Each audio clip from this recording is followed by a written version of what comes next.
Formula 1 2026'da tarihinin en büyük motor değişikliğine gidiyor. Artık MGH yok. %50 elektrik ve %50 içten yanmalı motor gücü var. 1000 beygirin üzerindeki bu canavarlar için sürdürülebilir yakıtlar kullanılacak. Peki kapalı kapılar ardında çıkan son haberlere, demeçlere ve paddock'ta konuşulanlara göre kim favori olabilir? Gelin buna birlikte bakalım. Videoya geçmeden önce kanalıma abone olmayı ve videoyu beğenmeyi unutmayın lütfen. Videolarımı izleyenlerin çok büyük bir kısmı kanalıma abone değil. Bu konuda bana destek olabilirseniz çok sevinirim. Şimdi başlayalım. 2026 motor kurallarında herkes tarafından favori Mercedes olarak görülüyor. Özellikle 2014'teki turbo hibrit çağına girişteki dominasyonu gerçekten herkesin kafasında taze ve buna benzer bir dominasyon olması çoğu kişi tarafından bekleniyor. George Russell, motorsport.com'a verdiği demeçte 2026 kuralları konusunda oldukça iyimser olduğunu belirtti. Takım patronu Toto Wolff, Mercedes'in motor departmanının belirlediği hedeflerin önünde gittiğini ima etti. Williams tarafından Carlos Sainz da benzer bir şekilde Mercedes motorundan çok iyi haberler geldiğini söyledi. Alpine'in Mercedes'e geçişi ve Flavio Briatore'nin özellikle çok iddialı demeçler vermesi, podyumlar, galibiyetler için yarışacağız demesi Mercedes motorunun üzerindeki beklentiyi bizlere aktarıyor. Herkes Mercedes'in favori olmasını bekliyor. Hem içten yanmalı motor hem de batarya konusunda rakiplerin önünde olduğunu düşünüyor. Ancak Mercedes patronu Toto Wolff buna çok katılmıyor olabilir. Çünkü vermiş olduğu son demeçte Honda'nın müşteri takımının olmamasının kendilerine başta büyük bir sıkıntı yaşatabileceğini söylüyor. Çünkü Mercedes kendileriyle birlikte tam 4 takıma motor veriyor ve aslında bu takım başına neredeyse 4 motor demek. Yani Mercedes Avustralya Grand Prix'e 16 motorla gitmek zorunda. Bu da aslında çok büyük bir sıkıntı. Çünkü motorun geliştirilmesinin Honda'ya oranla daha erken bir şekilde durdurulması gerekiyor. Alpine'in 11 Ocak'ta Barcelona test yapacak olması aslında Mercedes motorunun çoktan sonlandırıldığını bizlere gösteriyor. Yani Mercedes motorunun ilk versiyonu şu anda üretim aşamasında ve geliştirilmiyor. Bu da aslında bizlere farklı bir güç tablosu sunabilir. Toto Wolff yapmış olduğu açıklamada Honda'nın 4-5 motorla gelmesinin kendilerinin 16 motorla gelmesinden çok daha büyük bir avantaj olacağını söyledi. Ve ilerleyen yıllarda müşteri sayısını azaltmak istediklerini söyledi. Yani Mercedes tarafında çok fazla motor üretilmesi kendilerine başta bir sıkıntı yaşatabilir. Bu da aslında bizlere sezonun başında farklı bir nokta sunacaktır. Tabi Mercedes'in bu kadar fazla müşterisinin olması testlere gittiğimizde inanılmaz bir avantaj olacak. Çünkü tam 8 araçtan veri gelecek ve bu verilerle beraber güç ünitesinin yeni versiyonu çok daha iyi olabilir. Ancak sezon başında Mercedes güç ünitesinin ne kadar dayanıklı olduğu, üretilen her motorun ne kadar mükemmel olduğu tam bir soru işareti olacak. Yani Mercedes tarafı favori gibi görünse de her şey güllük gülistanlık değil. İkinci sırada ise Honda var gibi görünüyor. Özellikle Aston Martin'in fabrika takımı olmasından kaynaklı Honda'dan çok yüksek beklentiler var. Zaten turbo hibrit dönemini çok iyi kapatan bir Honda görmüştük ve herkes Honda'nın bu ritmini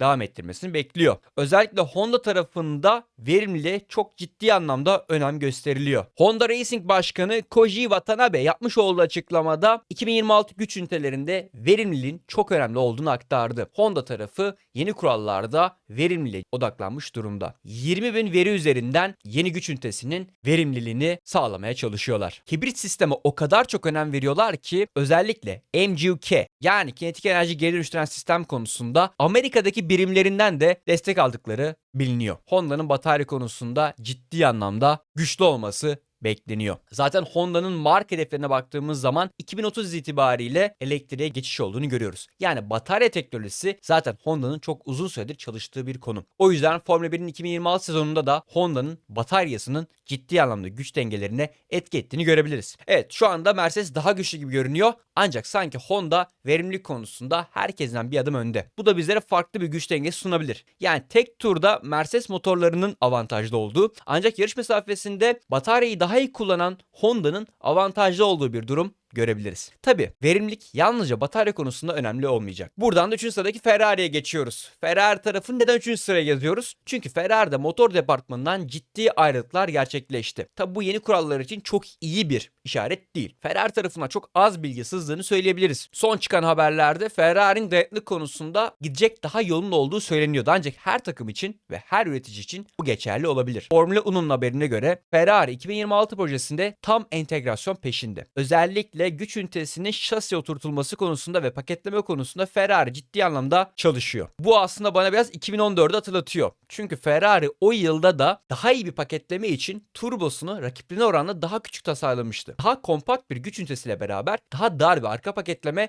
ve tabii ki de çok daha iyi bir sürtünmeye sahip araç tasarlamaya çalışmışlardı. Tabii 2014 deyince herkesin yüzü bir ekşiyor. Ancak şunu söylemem gerekiyor. Ferrari tarafında o seneki yavaşlığın temel sebebi benzin limitiydi. Ferrari'nin benzin limiti olmadan o motorunun tur başına 0.6 saniye daha hızlı olduğu iddia edilmişti. Ancak o sene gelen 100 kilogram benzin kullanma kuralı Ferrari'yi ciddi anlamda etkilemişti. İşte buradan da farklı bir verimlilik noktasına, yani benzin verimliliğine geçiyoruz. 2026 kurallarında benzin tedarikçileri çok kritik olacak. Aramco, Petronas, Shell, ExxonMobil ve BP. Bu firmalar artık Formula 1'in yeni çağında güç dengelerini doğrudan etkileyebilir. Artık içten yanmalı motorlar sürdürülebilir yakıtlarla beraber çalışacak ve bu yakıtı ne kadar verimde kullanabildiğiniz aslında içten yanmalı motorunuzun verimini belirleyecek. 2014 yılında Mercedes Formula 1 tarihinin en verimli motorunu yapmıştı. Verim oranı tam %50 idi. Yani kullanılan benzinin %50'si ateşlenebiliyordu. Bu günlük otomobillerimizde %30 civarlarında. Yani aslında koymuş olduğumuz 1 litrenin biz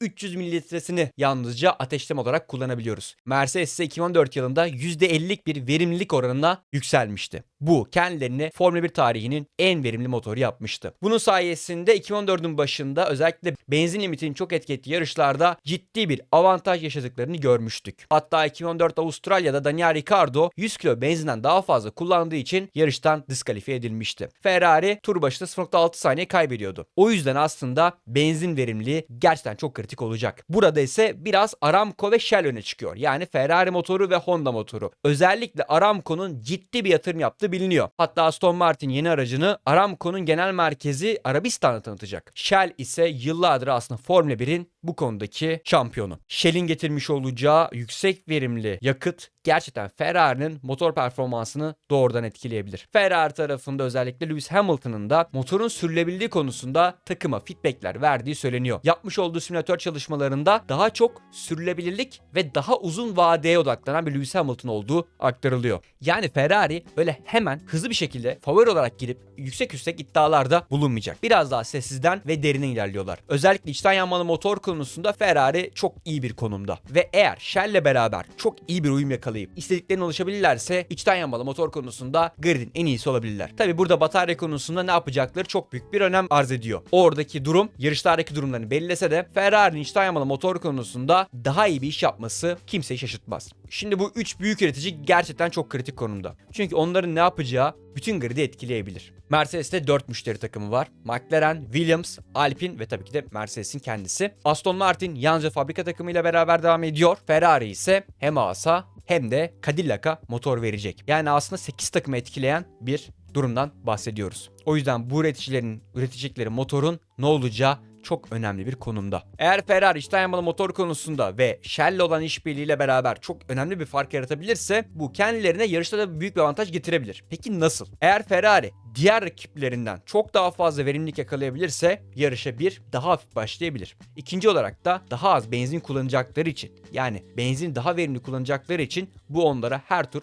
ciddi anlamda avantaj kazandırabilir. Yani batarya konusunda geride kalsalar da belki de Ferrari'nin içten yanmalı motor konusunda avantaj yakaladığını görebiliriz ve uzun vadede rakiplerinin bataryaları bittiği noktada Ferrari'nin içten yanmalı motoru bir avantaj getirebilir. Ancak şu anki tabloya baktığımız zaman, genel kanıya baktığımız zaman paddock'ta Mercedes, Honda ve Ferrari sıralaması görünüyor. Ancak 2014'te olduğu gibi Mercedes'in çok büyük bir avantajı olduğu düşünülmüyor. 4. sırada ise Red Bull Ford Powertrains var. Red Bull kendi motorunu yapıyor. Öncelikle kendilerini tebrik ediyorum. Gerçekten çok büyük bir işe kalkışmış durumdalar. İlk yıllarında zorlanmaları bekleniyor. Takım patronu Laurent Mekies yapmış olduğu açıklamada ilk yılımızda Mercedes ve Ferrari gibi büyük üreticilerle kapışmayı beklemek hayalcilik olur dedi. Helmut Marko biliyorsunuz her zaman biraz daha pozitif yaklaşan birisi. O ise 2026'nın ikinci yarısında yarış kazanırsak bu bizim için çok iyi olur demişti. Yani Red Bull tarafında beklentiler şu anda çok yüksek değil. Ancak bu gayet beklenilebilir bir şey. şey. Red Bull sıfırdan fabrika kurdu ve sıfırdan bir işbirliği sağladı. Ford'la beraber yapmış oldukları işbirliğiyle beraber aslında çok ciddi bir challenge'a girmiş oldular. Toto Wolff yapmış olduğu açıklamada Red Bull kendi motorunu yaparak Everest'e tırmanmaya çalışıyor demişti. Herkes bu karara saygı duyuyor ancak beklentiler çok düşük. Soy Motor, İspanyol basını bundan birkaç ay önce yapmış olduğu bir haberde Red Bull'un içten yanmalı motorunun ilk dyno testlerinde hedeflenen güçten yaklaşık 70 beygir geride olduğunu iddia etmişti. Daha sonrasında bu haber Christian Horner tarafından yalanlanmış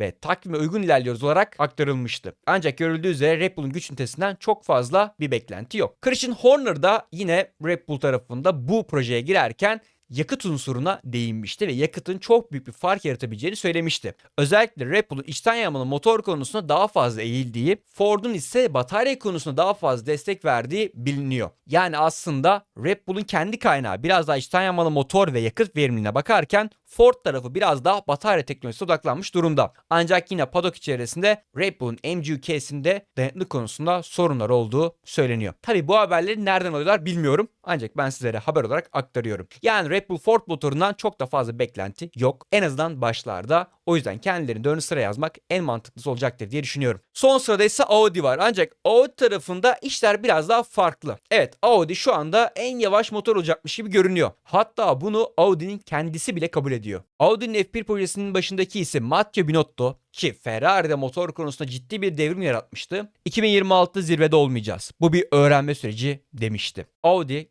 gerçekten bu sezonda hiçbir şey beklemiyor. Onların hedefleri 2028 ve 2029 yıllarında şampiyonla oynamak. The Race'in analizine göre Audi motor gelişiminde rakiplerinden yaklaşık 12-18 ay kadar geride. Bu da aslında Audi'nin beklentileriyle örtüşen bir haber. Audi 2028 itibariyle rekabetçi olmayı bekliyordu. Hatta Audi şu anda 2026 motorunu yapmış durumda ve 2027-2028 motorları üzerine çalışıyor. Audi biraz daha farklı bir yol izleyecekmiş gibi görünüyor. Önce 2026 motorunu yapıp aracı hazır hale getirecekler ve muhtemelen en erken teste çıkan takım olacaklar. Sonrasında ise muhtemelen motorun yeni versiyonları, sıfırdan yapılmış versiyonları gelecek diye düşünüyorum. Çünkü diğer takımlar güncelleme getirirken sanki Audi yeni motorlar getirecek. Yani yeniden tasarlanmış, sıfırdan felsefesi oluşturulmuş yeni güç üniteleriyle beraber sanki gelecekmiş gibi duruyor. Bu da aslında Audi tarafında biraz daha yavaş bir gelişim anlamına gelebilir. Ancak Audi şu anda herhangi bir şekilde panik butonuna basmamış durumda. Zaten böyle olmayı bekliyorlardı. Hatta Forbes ve The Drive'ın haberine göre Audi'nin motor gelişimini zaman zaman durdurduğu veya yavaşlattığına dair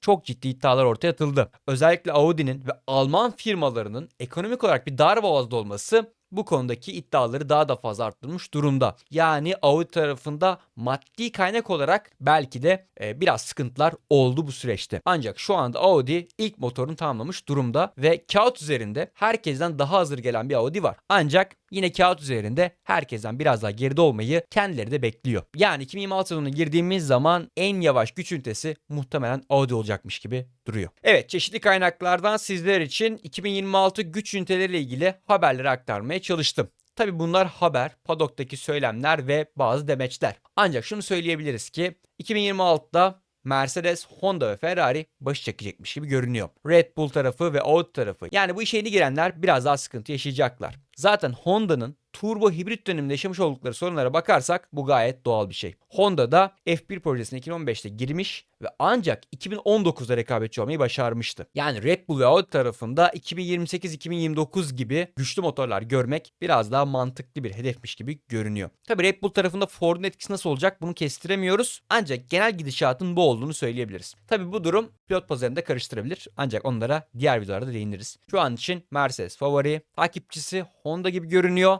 Onlar biraz daha batarya verimliliğine odaklanmış durumda. Onların da arkasında Ferrari, ancak onlar da biraz daha yakıt verimliliği konusuna odaklanmış durumda. Bu da aslında farklı felsefelere gittiklerini gösteriyor. Bakalım neler olacak. Biz ilk testlerden sonra hangi güç ünitesinin en azından dayanıklık konusunda iyi olduğunu göreceğiz. Ancak performans konusunda yorum yapmak için çok aceleci olmamak gerekiyor. Charles Leclerc'in yapmış olduğu açıklamada aslında bunun en güzel örneği diyebiliriz. Charles Leclerc 2026 sezonunda kimin güçlü olup olmayacağına ancak 7-8 yarış sonra karar verebileceğimizi söyledi. Çünkü takımlar yapmış oldukları geliştirmelere bakıldığı zaman 2026 araçlarıyla beraber çok ciddi downforce kazanıyormuş gibi duruyor. Ferrari tarafındaki mühendisler 2026 araçlarının başta çok fazla gelişeceğini düşünüyor ve daha sonrasında bu eğrinin biraz azalacağına inanıyorlar. Yani 2025 sezonunda güncelleme getirmeyip erkenden 2026 aracına odaklanmaları bu konuda Ferrari'ye biraz avantaj getirecekmiş gibi görünüyor. görünüyor. Hatta 2025 sezon sonu testlerine baktığımız zaman Ferrari'nin aktif aero konusunda çalışan ilk